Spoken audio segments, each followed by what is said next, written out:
Hey, what's up everyone, CTNtechnologynews here, and today I'm taking a look at the new HTC Desire Eye, which is a brand new smartphone that HTC actually just released. So this phone is targeting a very specific audience. When you first see this phone, you're going to tell immediately what HTC is actually going for. The front camera on this phone is really big. It's actually a 13 megapixel camera with a dual LED flash, autofocus, and 1080p recording capabilities. What's interesting is that HTC actually put the exact same camera on the front and the back of the smartphone. The two cameras have identical specs, so if you were taking a video, for instance, and you were starting with the back camera, if you flipped the phone around midway and started recording with the front camera, your viewers would never be able to tell the difference. It's pretty interesting, and honestly, this phone actually is the highest resolution front-facing camera that I've ever seen in a smartphone.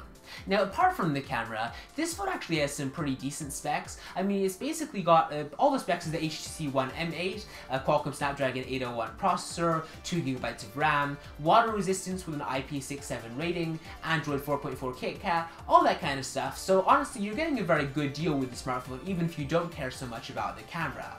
Now, as far as the design of this phone, it's not actually made out of metal like the HTC One M8 or the iPhone 6 or any of those other kind of phones in that class, but its design is actually quite nice. It's sort of a soft touch finish, so it's really easy to grip, and when you're holding the smartphone, you're not going to let it go very easily. So, you know, that's a feature that HTC's really gotten quite right with this phone, because I mean, if you're taking videos, you want a phone that's going to stay in your hands very easily.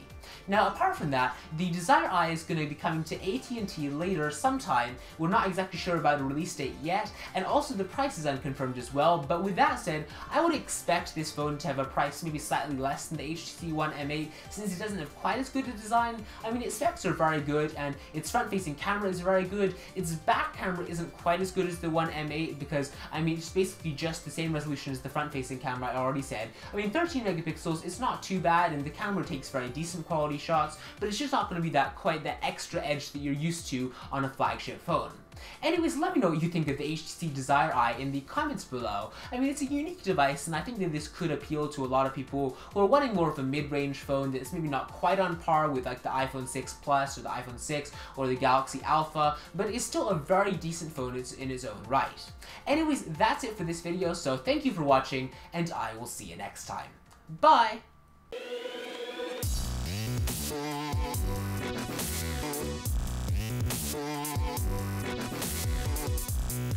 Yeah.